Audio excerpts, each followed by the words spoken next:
All right, welcome everyone. It's great to have you all in here for this afternoon. I put a quick chat box question, as we are, coming to the end of our symposium. Just wanted to ask what you all will be doing for self-care so that you can continue the fight for literacy and justice for all. All right, so as you put in that chat, I am your room host for the day. My name is Ezekiel Rex Ganding. I am the Associate Director of Community Engagement for the Oakland Literacy Coalition. And just a couple logistics to go over. Please post your questions in the chat and make sure that your microphones are on mute while our presenters are facilitating their workshop.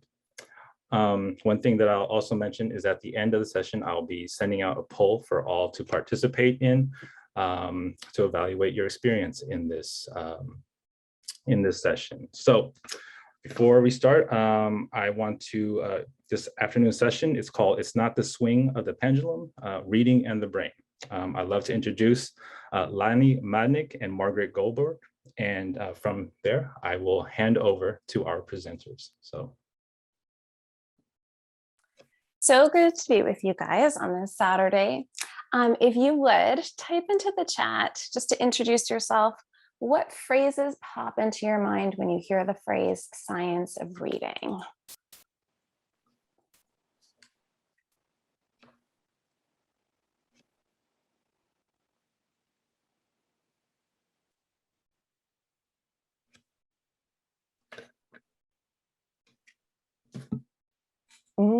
Interesting phrases coming in. Yeah, so interesting reactions, research-based work, building blocks of literacy, systematic research-based approaches, great responses. All of them are right, of course. Today, we're going to be talking a bit about what all educators need to know about the science of reading. So I have gone on a journey, as has Lani, realizing that there was a lot that we hadn't learned in our teacher preparation programs, a lot we hadn't learned through professional development on the job. We want to share some of the things that we learned that we were missing in our knowledge base about reading and reading instruction. We're going to be talking about how the brain reads. We're going to learn what's going on in the brain of a skilled reader. And we'll talk about this with two major questions. How do we use letters and sounds for reading? And then how do we use meaning and context for reading? One of the things that we want to come to the end of our session is an understanding of how we can stop what feels like an educational pendulum, where if you're in it long enough, you feel like you're on one side of things being told to do things with one set of principles.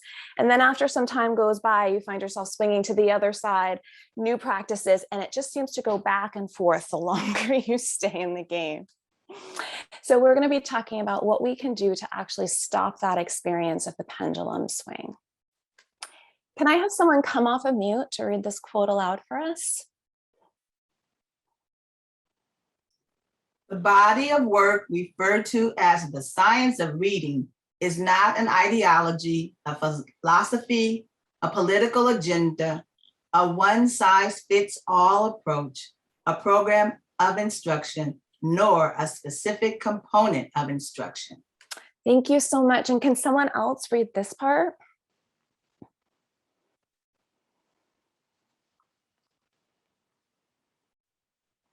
Go for it. Unmute. It is the emerging consensus from many related disciplines, based on literally thousands of studies, supported by hundreds of millions of research dollars, conducted across the world in many languages. These studies have revealed a great deal about how we learn to read, what goes wrong when students don't learn, and what kind of instruction is most likely to work the best for the most students. Thank you so much for bringing your voices into this space. So this blew my mind. Reading is the most studied area of human learning. The reading process has been studied by neuroscientists, by cognitive psychologists, by speech and language pathologists, by linguists. It is an area that is studied by so many different disciplines. There's been an emerging consensus that has been arrived at. However, that's been very segregated from the educational community. The information that may be agreed upon in some spaces doesn't actually come into teacher preparation and learning in a lot of instances. So we're going to learn a bit about what has been discovered about reading from some other disciplines. The reason why it's so important for us to focus on what is already known about skilled reading and how it develops is that when we take a look at our student data, so this is SBAC data pre-pandemic for students in Oakland Unified, what we're able to see is our student population is about 33% proficient in reading. It's about 66% not proficient in reading. And these scores are pretty steady over the course of many years. We have a history of getting this kind of result. And when we look at the research around reading, what we notice is that these numbers show us an interesting connection to this graph. So I'm going to pause for a moment and let you look at the chart.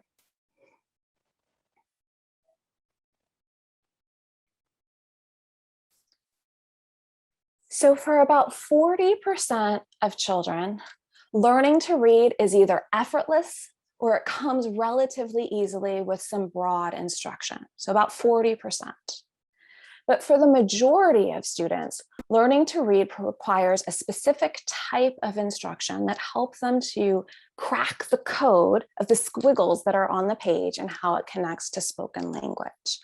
So if we take those numbers and look back at our data, one of the things that we'll be able to see is that the students for whom learning will come easily, learning to read will come easily, they're benefiting from the instruction that's provided. But when you look at a majority of our students, the ones that need systematic, explicit instruction, what we're finding is that they're not getting it yet. So the ladder of reading also has a really important point along the side of it, which is that there's a helps all, harms none approach to teaching reading, where those that absolutely need it a certain way get it that way, and everybody else benefits from it. That approach is called structured literacy. And it's based on the findings of the National Reading Panel, which was a board designed, pulled together by Congress in order to study what all is known about reading. And they came out with some findings in about the year 2000. And they discovered that a systematic instruction in phonological awareness and phonics, instruction in fluency and vocabulary and comprehension were all needed in order for all students to learn how to read. So these findings have been kind of encapsulated as like the big five, or sometimes educators will refer to them as the 5 pillars of reading instruction.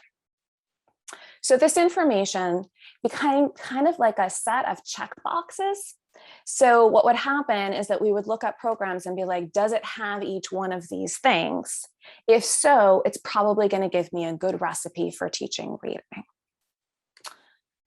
But the problem is that those columns or pillars, they're not equivalent to each other. And a huge amount of research has been done since the era of the National Reading Panel. 20 years have gone by.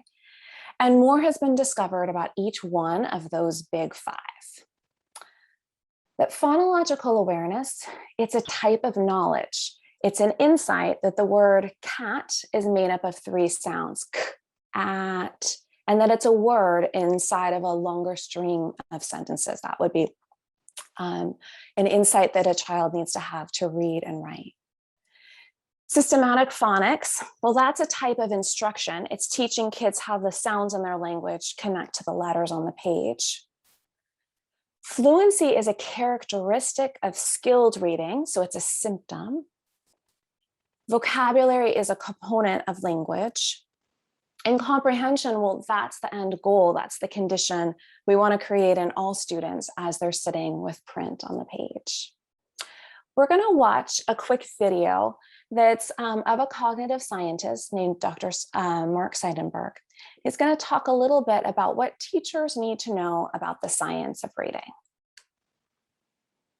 I think scientific research on reading and the issues that go along with it, how children develop, how they vary, the kinds of skills that reading draws upon.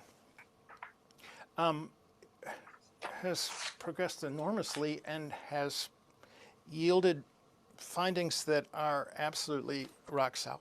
So an example would be,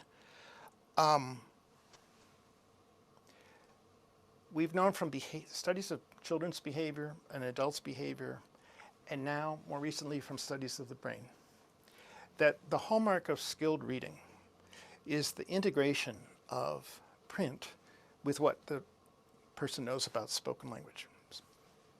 A child who's learning to read already knows something about spoken language, quite a lot, and their immediate problem is to figure out how print relates to spoken language. A child who's learning to read does not relearn the language. They learn how print, this new code, relates to the language they already know. I think the neuroimaging research is really compelling. When you look at the brains of people who are better readers versus weaker readers, or when you look at the developmental trend from being a beginning reader to a skilled reader, the pattern that you see is that the people who are more skilled have integrated spoken and written language at a neural level. All right, so this video continues on for a little bit, and he comes to say this. What we should be thinking about is what's the fastest and most efficient way to get the most kids to get through the stage of integration, getting to see how print relates so that they can get on with the task of reading for various purposes and learning from what they read. So Lani is going to be talking to us a bit about how the structures of the brain are set up for skilled reading. Got it? Can I have someone come off of mute to read this quote aloud for us? It is simply not true that there are hundreds of ways to learn to read. When it comes to reading, we all have roughly the same brain that imposes the same constraints and the same learning sequence. So one of the things that's kind of surprising to educators and to parents and any family members is that we can have the impression that every child learns to read differently. And in fact, as humans, we have more that brings us together, more that is similar than is different. And the skills a child needs to learn how to read are all the same. One of the questions is going to be, what experiences does that child bring to learning to read, and how easily is that process going to come for them? There's been fMRI studies of the brains of skilled readers, and what they've discovered is that the brain of skilled readers fires off in a way that is different than those who have not yet developed that skill.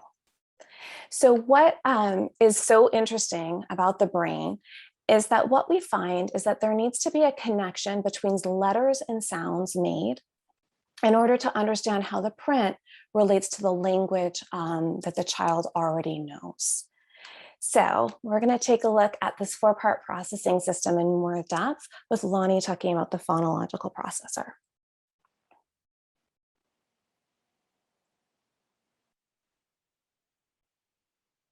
All right, great to be here with you all.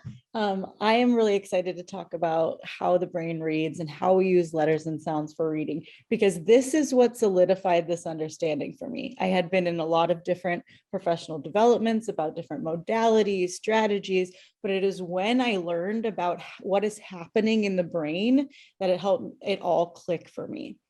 So we're going to dive into the Seidenberg McClellan 4-part processing system. Seidenberg's the scientist you just saw in the video, and what is true and known to be true about how the brains of skilled readers read and the evidence-aligned instruction that will result in automatic fluent reading. So the 4-part processing system, Margaret had this up earlier, and consists of 4 parts: the letters, sounds, meaning, and context. And first, I'll talk about sounds and the importance of strengthening the phonological processor. So humans have been speaking for hundreds of thousands of years, and in comparison, the written language is relatively recent. English is what is known as a morphophonemic language, so it is mostly sounds written down. English is composed of 44 sounds or phonemes, and strengthening our ability to distinguish between and manipulate these sounds to the point of what's called phonemic proficiency supports us in being able to read. So when we're super young, we look at a cat and we see the parts of a cat as ears, 4 legs, a body, maybe a bushy tail. And then, like Margaret was saying, we get to school and we're taught that the word cat consists of 3 phonemes or word parts. K, at, and these phonemes are easy to distinguish with some practice, but it takes practice. And phonemes get even more complicated. So Margaret is gonna stay on mute and say a few word pairs. And let's get some participation here. When she says the words, I'll point to the words that she is reading. She may say it in a different order.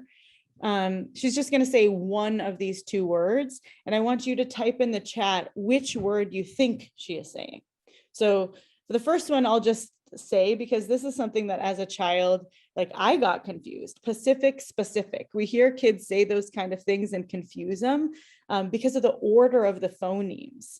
And we need that explicit instruction. So now, Margaret, pick one of these words and say it. Okay, which do you think Margaret said? Type it in the chat. We've got 2 votes for juice. So it's split. Choose and juice look physically similar. It's the same articulation in our lips. And so distinguishing the sounds is really crucial. So Margaret, try another one. Which one do you think she said? Buck or bug? Yeah, it's split. We can't tell, right? If we were all together in person, we would divide into pairs and have fun with this. This is something we can do in our classroom with our students. Yes, we have someone saying, this is so hard. Yes. And so being able to hear and distinguish the sounds is challenging and crucial for our readers.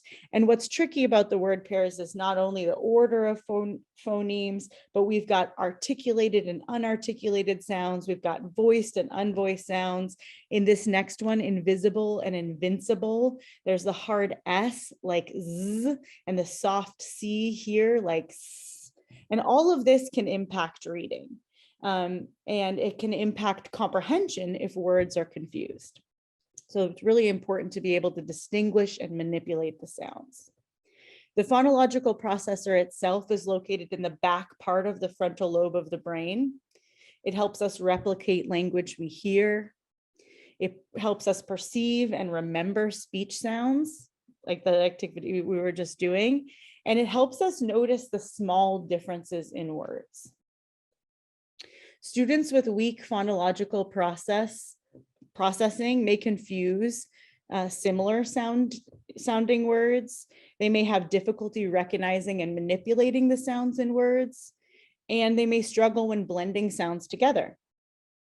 And so we work on phonological processing first without the text and then apply it to the text, which we're going to talk about soon.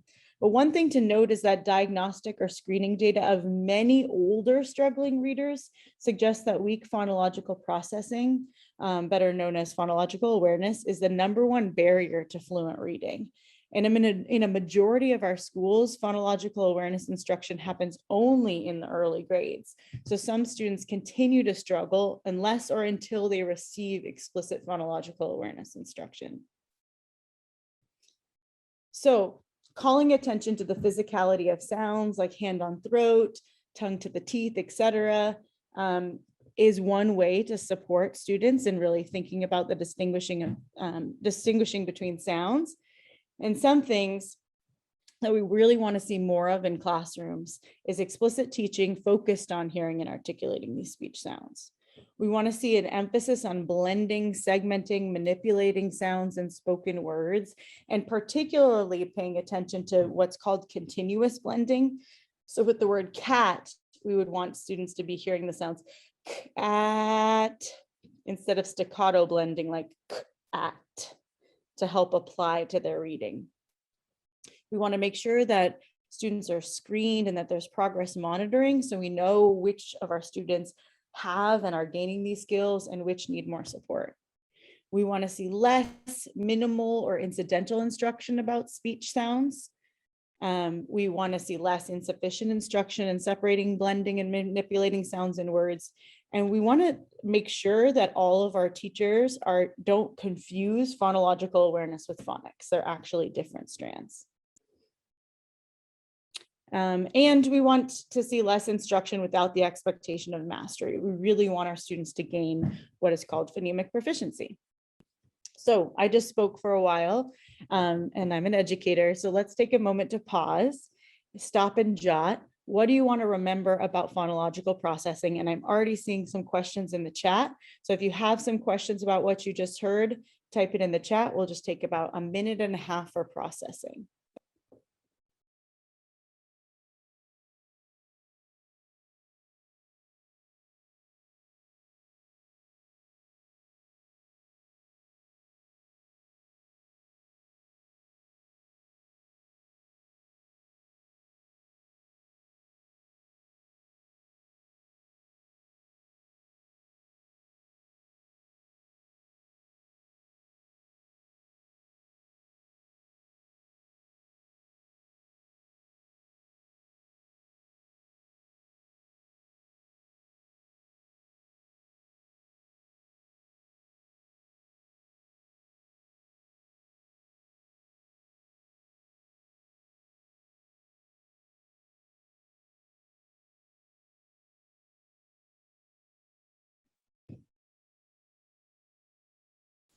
All right, Sonia, I love it that you are talking about how frustrating it can be if a child is not accessing the content, like throw object, leave classroom. Yeah, there is a study that shared that kindergarten phonological awareness is the greatest indicator in 5th grade of if a child gets a referral or not. I could share that study too. We want to make sure that we're teaching the foundational skills so that students feel connected and engaged and that they have the possibility of doing all the work. And I heard somebody else more stretch, the stretchable sounds, less staccato sounding. Yes, for blending. We want continuous blending. If we're asking a child to segment, then it could be more staccato, and that actually helps with what's called encoding or writing, right? To distinguish between the sounds. And so that I am seeing the question about phonemic segmentation. That's a great assessment because the students are able to distinguish between the sounds and will help with their writing. All right, so we talked about sounds and now I'll talk about letters and the instruction that strengthens what's called the orthographic processor and how to explicitly make the connection to the phonological processor. So an active and well-developed phonological processor is the first step to skilled reading, and connecting phonemes to print requires strong orthographic processing. Systematic phonics instruction focused on decoding, spelling, sight recognition with ample fluency practice will support students in becoming increasingly more automatic to the point that it's no longer a conscious effort. Margaret and I joke that every word wants to be a sight word when it grows up, and that's what a word becomes when it's read with automaticity. And our orthographic processor is strengthened with deep knowledge of the alphabet as a code made up of sound spelling patterns. And the first step to orthographic processing is what's known as visual discrimination. The brain is wired for object recognition. So it's natural for students to understand that this is a dog, whether it's a Great Dane or a Chihuahua, whether it's sitting down, standing up, rolling on its belly. And we hijack that part of the brain when we teach letter recognition because we're rewiring the brain to notice the orientation of an object. So C and L pushed together make D, which is an entirely different letter. A B is not a P, which is not a Q. I'm currently teaching kindergarten for a teacher who's out, and all of them, they're confusing the P and the Q. And so I have to remind them and help with very explicit instruction about how the letter is shaped and that orientation matters. And we teach the same part of our brain not to pay attention to other things, like this is an A and this is also an A, even though it has a fancy hat on top. So it's really, really important to make sure that the first step is this visual discrimination between the letters. Then we teach about the letters in combination, making sound spelling patterns. And once students have that strong visual discrimination, they can identify the letters rapidly and automatically. And then they require the systematic instruction in letter sounds and spelling patterns to uncrack the alphabetic code and lift the words off the page. And what we know to be true is that half of all English words are predictably represented by their spelling. And another 34% of words would just have one error if they were spelled using sounds and spelling patterns. And that's like trumpet is a word, like trumpet, independent. These words have what's called a schwa, and that's the like one error, because we don't say I'm going to go play my trumpet, we say trumpet. So the emphasis is different, and students can get to the real word if they use their decoding skills. So 84% of words are mostly predictable, and factoring in word origin and meaning, just 4% of words are truly irregular. And this understanding totally debunks the common misconception that English is irregular. However, I've been a kindergarten teacher for a while, and kinder teachers have the hardest job convincing students that English spelling does make sense, because students encounter so many words that don't match the limited phonics they have in kinder. And a lot of these like high frequency words break spelling patterns, but it's the bigger words that hold most of the meaning of text that are all mostly decodable. So we must teach students that sounding out words is the most reliable strategy to get to a word's pronunciation and meaning from the very beginning of reading instruction. The orthographic processor is located in the lower back, the occipital part of the brain. It recognizes letters, letter patterns, punctuation, spacing, the visual parts of our reading. It recognizes letters in various fonts, handwriting, and stores information necessary for spelling. Students with weak orthographic processing have trouble remembering sight words. They have difficulty spelling, and they may read very slowly. This is a quote from a second grader I worked with last school year. He said, "Last year I didn't like reading because I didn't know how. Now I love it because I can." This is a child who started picking up accuracy and speed with their reading. They were becoming increasingly automatic and developed what we like to call the thrill of skill. When students can lift the words off the page, they become motivated and confident readers. So remember that comprehension is the goal. Can I get someone to come off mute and read this quote? When word reading skills are well developed and automatic, fluent reading becomes possible, and the reader's attention can be fully devoted to text comprehension. Yes, thank you, Taji.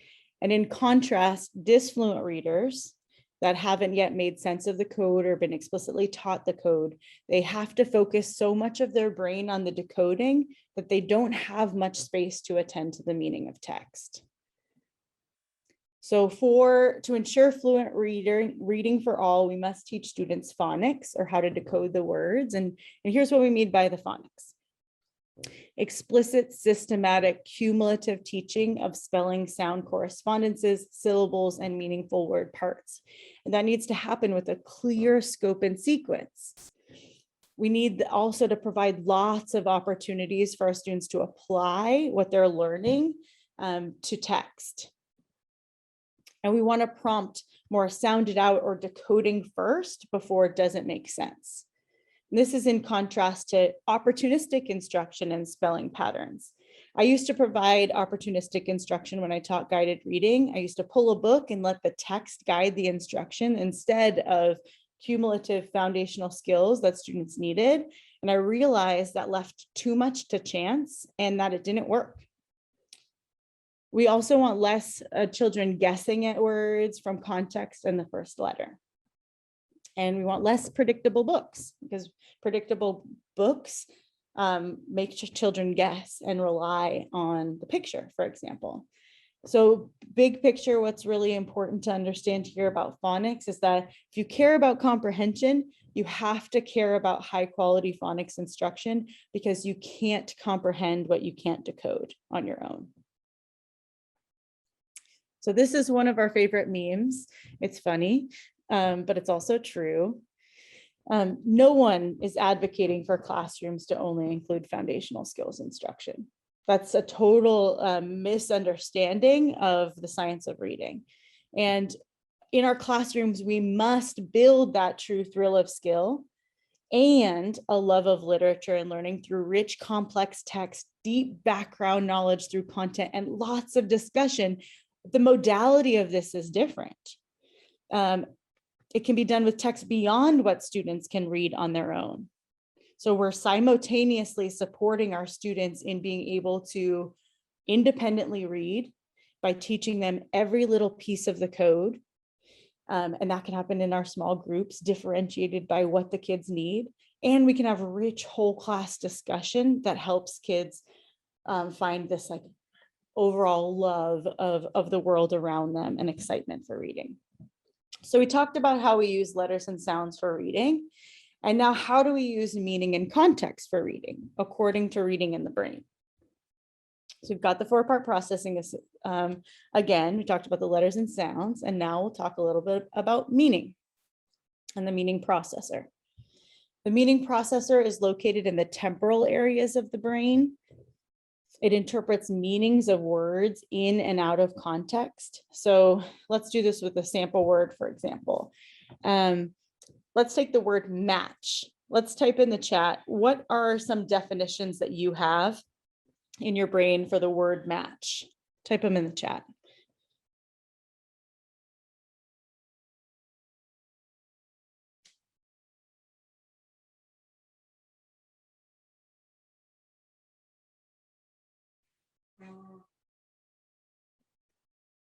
Yeah, matching pairs, connecting two things that are the same. Yeah, small stick used to start fire. Yeah, two. Yeah, exactly. Bumble, yes, Polly, yes, yeah, love match, a match made in heaven. There's lots of things, likeness, a tennis match, yes. So just a word out of context, we can have various meanings of the word. And what our brain does in the meaning processor is it keeps an inventory of all known words and then supplies the possible meaning of the word. It's strengthened by explicit instruction in word meaning, connection between related words. So if we're thinking about like matches in a tennis game, you want to teach about how to keep score, the court, etc., to make and build an understanding around that word. And it's strengthened by exposure to lots of language, oral and written. So we have that category in our brain of all of the known words. And the last step in the 4-part processor is bringing those words into context. So that's the context processor. It allows for true sense making of text. Close up here. It's located also in the temporal areas of the brain. It interacts constantly with the meaning processor.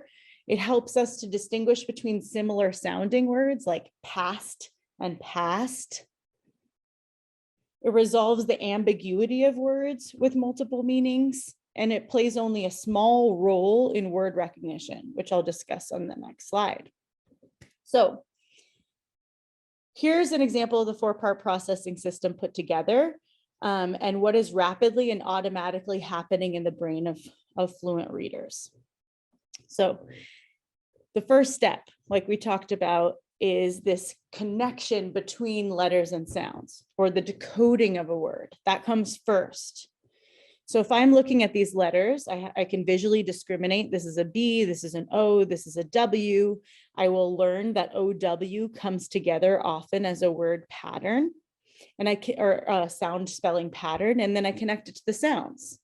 So B says B, and then that OW combination, what is it? What are some pronunciations of that OW pronunciation? You can come off mute and share. I see Gloria saying them. Yeah, go ahead. What are some pronunciations? Oh, ow, Yes, exactly. O and ow. So the first thing that my brain will do if I see the word B-O-W is I'll say, that can be bow or bow. I've matched the letters to the sounds. Then I reach the meaning processor and I start to index all the possible meanings of the word. So just like we did with match for bow or bow, it can be like a bow and arrow, to bow, the bow on the top of a gift, the bow of a violin or a cello, the bow of a boat or a ship, right? All of that comes rapidly to my mind.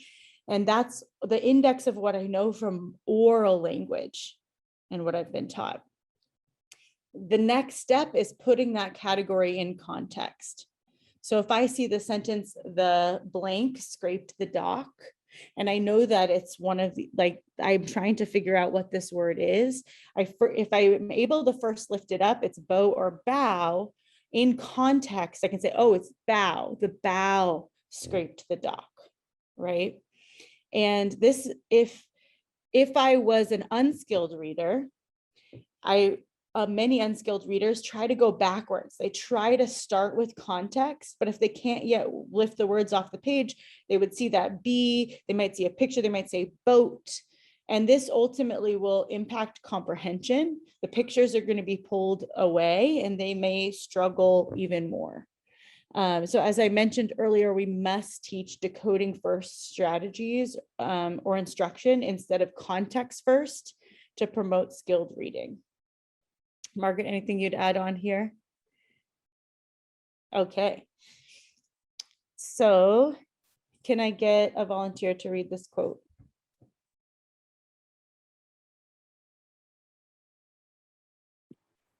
I can do that. Researchers now estimate that 95% of all children can be taught to read by the end of first grade, with future achievement constrained only by students' reasoning and listening comprehension abilities.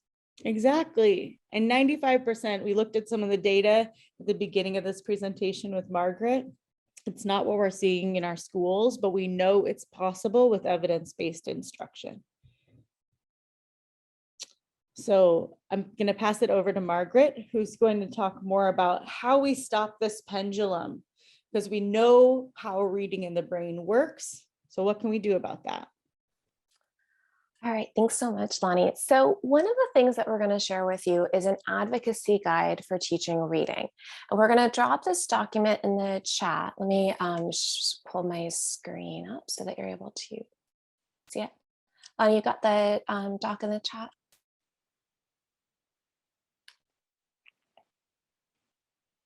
All right.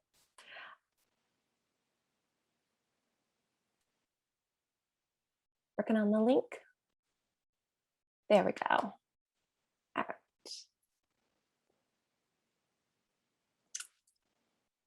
Thanks for your patience. All right, so I'm going to show it on my screen, but you've got a copy of yours. There's two ways to look at this. One is as a parent or a community member. If you're wondering about whether or not your child's receiving instruction in school that's aligned with the reading research, we've got a series of questions that you might ask. You might be looking for encouraging signs, or you might be looking for information that would help you realize that there are some changes that need to happen in instruction that you could advocate for. If you're an educator, I think this last column might be really important to look at, to be able to think through, like, are there any practices that might be a problem in my instruction, where if a parent were to ask questions about it, I might feel uncomfortable with the answer or realize, ooh, I wonder, am I missing some information or some tools that I need? This chart is organized by phonemic awareness, the ability to hear sounds and words. Phonics, so the connection between letters and speech sounds. You scroll down, fluency, that's the characteristic of skilled reading. Vocabulary, the knowledge of word meanings. And then comprehension, that end goal, that condition that we're trying to create in our reading instruction. So what we're going to do is ask you to take a look at the tool. We'll give you a minute or two to do so on your own. And then we're going to open up breakout rooms And the focus of the discussion for breakout rooms is to review the guide and think about how you might use it as a tool to advocate for evidence-aligned instruction. So maybe you're a parent or community member who's thinking about what questions might I ask? Or maybe you're an educator who wants to be able to ask for specific tools or resources because you know that that's what you need in order to be able to give a really strong answer to some questions family members might ask. So we'll give you a moment to peruse the guide and then put you in groups where you could talk about how you might use this tool to advocate for evidence-aligned instruction.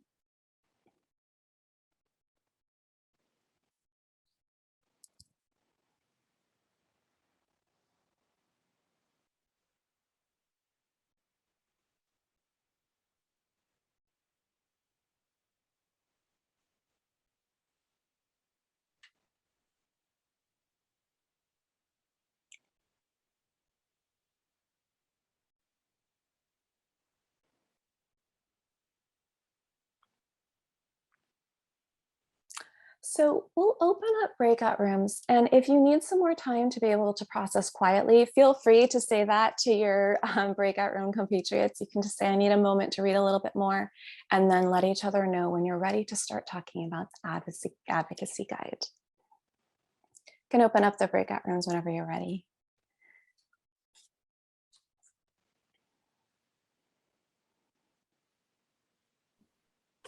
Room should be available for everyone. And Shay, I got your message. I will try to get you your colleague in the same room. Thank you.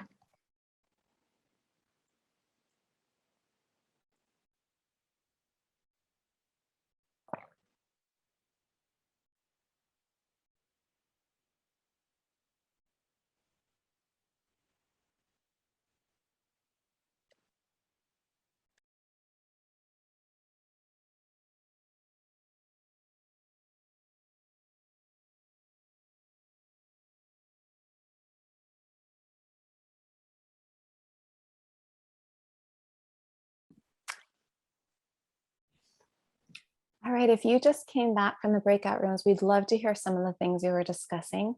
Go ahead and type into the chat anything that came up of interest in the breakout rooms.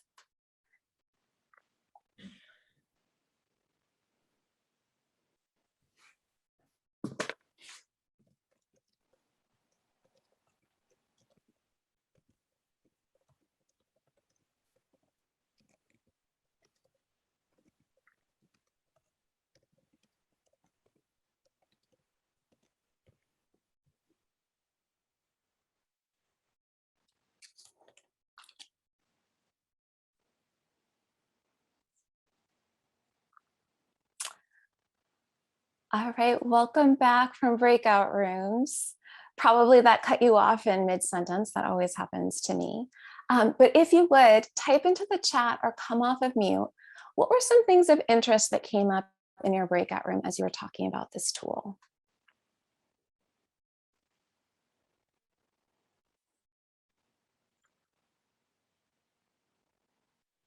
All ideas are welcome. You can use the chat or come off of mute.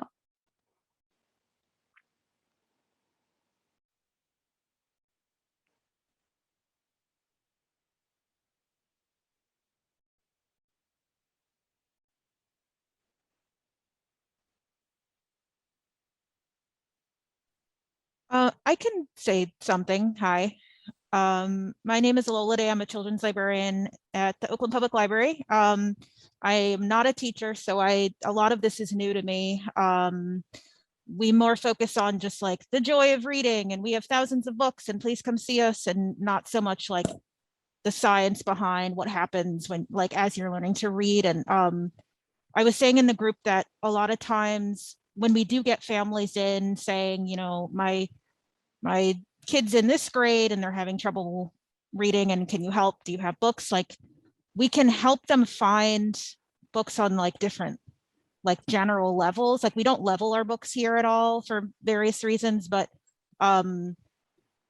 we don't really get parents saying like, my child specifically has issues with vocab versus comprehension versus like the different elements. So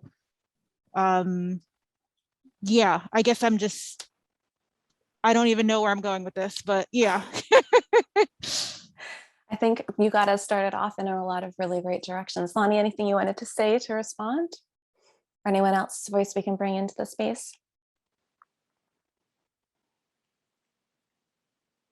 I wanted to address a couple of the questions I saw in the chat. One was about English language, like emerging multilingual students, and how it's tricky if they don't have all of those like multiple meanings in their brain. But the first step is being able to lift the words off the page, and that's like half of the battle in reading. It's not all of it. So we need to make sure that our students get instruction both in the vocabulary and the English language, and the finite like foundational literacy skills. They're both equally as important in building skilled reading. But if a child is not able to understand the language and is not able to lift the words off the page, that's doubly hard. So our role as educators, librarians, parents is to surround our students with both of those experiences. And I think it's great to have libraries rich with text. It doesn't, like, the specifics don't necessarily matter. We want to surround our kids with in that way, with like the love of literacy. So like reading aloud to kids is a super enriching experience as well. And we want them to apply skills in text that match the skills that they're working on. So in decodable text until the point that they have mastered all the sound spelling. Margaret, you want to add to that? No, I was just going to lift up that it's so great to have a librarian who's here and talking about the importance of making sure that the library is not leveled. There was a wave for a while, it's still going in a lot of places, to organize books supposedly by level of difficulty on an A to Z spectrum. And what would happen is there might be an assessment given to determine what the child's reading level would be. And one of the things that you may have noticed in our advocacy guide is that one of the warning signs to see if education is not aligned with the research is reference to reading levels and A to Z levels that might label a child as on track or not. What we want is more detailed information about the child. How are they doing with their ability to hear sounds and words, to know how those letters represent the sounds and words, to know the meanings of those words?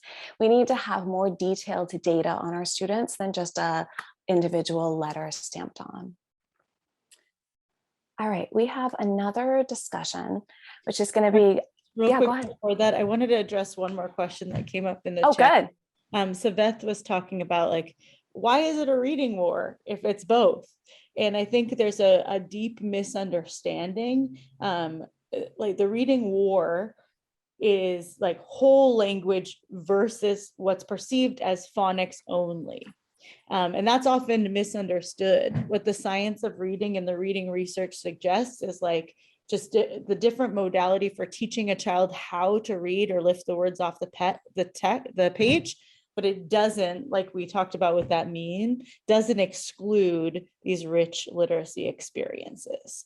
And so I think a lot of times, and why we're talking about the swing of the pendulum, a lot of times it's important to understanding that it's not a swing between different modalities. It's like, this is how reading in the brain works, and we want to support all children in learning to read. All right, so we have one more question, which is grounded in this. If we allowed settled science, so what is known about how skilled reading develops, to guide instruction, the pendulum will stop. We'll stop swinging between those two theories that Lani was talking about and start actually walking in one direction together.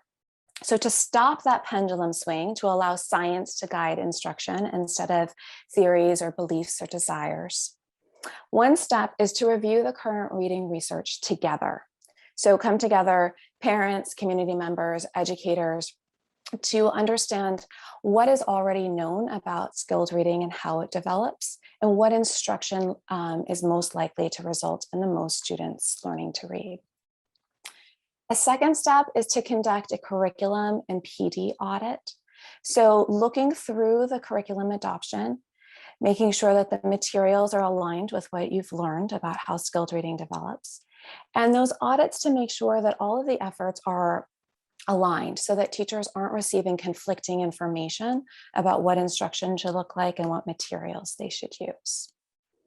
It can also mean doing a review of past expenditures and the planned ones. So which things have we been doing for a long time that are still aligned with what we're going to do to approach reading instruction? And what of them are practices that we're going to shed? When it comes to planned expenditures, there are so many ways that we can come together to make sure that the dollars we have to spend on reading instruction actually get kids towards skilled reading. So there's the School Site Council, the SSC, bringing admin and teachers and families together. The LCAP, which is the Local Control Accountability Plan, and that's where school sites will set the goals and plan actions and decide how resources are going to be spent. So making sure that those are all aligned with the current effort. Exploring new options, so new options for partnership, so looking at local organizations and then at the state level to make sure that the professional development, the literacy nights, the family workshops are all designed to align with the initiative. And then the last part is making and communicating the decisions. It's really important to communicate the rationale for what we're doing and why we're doing it. And also to have a plan for feedback. So we're not just going to go for it and then hope it works. We're going to go for it and monitor it and see what changes could we make as we go along this plan in order to make sure that we still reach our end goal despite barriers we might not have anticipated. I also want to make sure that there's a plan for how feedback would be used to adjust the plan. And then the last step is to make sure that leadership and then teachers are all ready to be able to be part of the change. That means that leaders need to be ready to facilitate, know how to explain the shifts that might be happening, and then teachers can feel like they're being supported by the site leadership. Lani, anything you wanted to add there? Just that it doesn't matter what role you are, librarian, parent, superintendent, everyone can do their part in pushing for the right instruction for our kids to support them in learning to read. So there's various angles that Margaret was sharing, but I think just being an advocate for this is very important. And we've talked a lot, Margaret and I, about the mantra, like I did then what I knew how to do, now that I know better, I do better. And just making sure to, like, the time is always right to do the right thing, as this slide is saying. So when we know what's right in terms of instruction, we can all work together to support it happening. Lani, will you give us our next steps? Sure. We are going to get into one more breakout room to talk about what we can do as an advocate and what we have as an idea in our mind for how to share this information, or what we can do from our various lanes to do the right thing and stop the pendulum.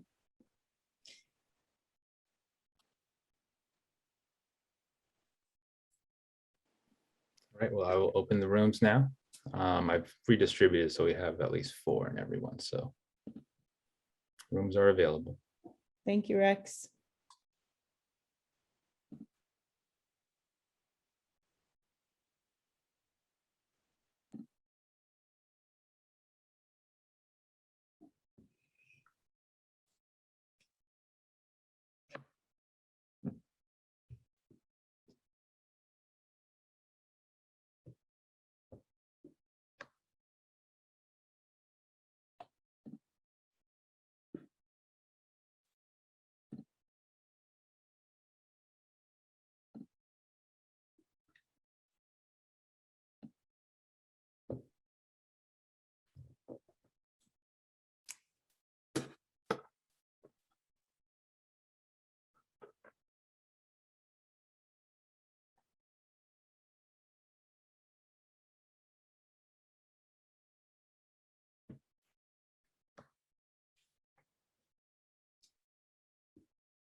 All right, welcome back, everyone.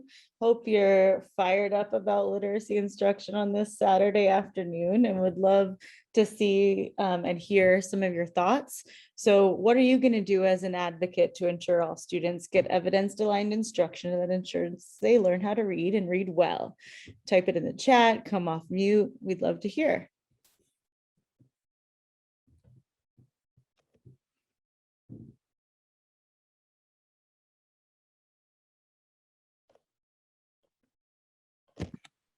I'm advocating to get all of our teachers trained in Orton Gillingham at our school.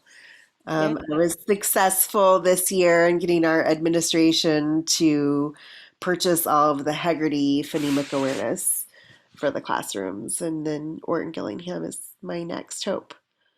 Great, thank you, Kimberly. That's going to make a big difference. You're welcome. Joe Ellen's going to continue to advocate for training teachers. Yes, taking away implementation barriers. That's huge. Data to show impact. Yeah, and data and to inform instruction.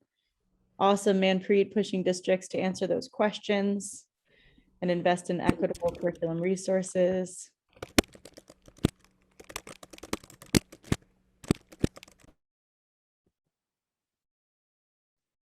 Great. Yes, thank you, Sonia. Supporting the SDC teachers. Yeah, in the rollout of any curriculum and making sure it's evidence aligned. Continue to share these resources, disrupt the narrative that the science of reading is skill and drill or kill and drill or however it's named, because it can be fun. Like some of my students only want to read the decodables sometimes on their own because they love it so much. Yes, yes. And we're not isolated. We're not doing this on our own. So everybody coming to this conference and so many others that we've attended are all invested in making sure we do what's right for our kids. So yeah, it's not a swing on your own. We can do this collectively. So reach out to each other and keep learning about what is best for our students. So again, the time is always right to do what's right. It was great to spend this hour with you all. And please reach out if you have any questions or want to continue learning together. Thank you all. I want us all to give a nice Zoom applause for Margaret and Lani from the Right to Read project. Thank you so much. We should all endeavor to do what they just did in a short amount of time to break out information, on theory and research, give us a practical application, and then do some advocacy, which I mean is a great thing. And to do it in such an engaging fashion was awesome. I am going to watch this recording over and over so I can facilitate workshops and sessions just like you, Margaret and Lani. So thank you to everybody who joined us this afternoon. We are not done. Coming up at 1:30, we have our closing plenary, which is featuring Dr. Julia Washington. So I encourage you all, once you are done here, to come join us for that session. I am going to drop in the chat an evaluation for you all to fill out with the time that you're going to have between now and our next session. But just thanking for you all the good people that are on here. Take the lessons learned from the session and continue to go out and do good work. Oh, thank you. Thank you both. This is great. That I am going to.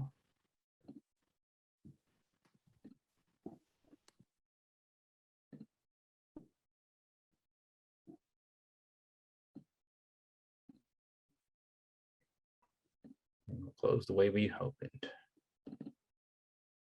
Baby squirrel use a sexy motherfucker.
this? I mean, Lani, I don't know if you know, we have a few minutes for folks that stuck around. If you have questions for Lani, you can pose them now. You got a few minutes. Sure. If anyone has them, I'm here.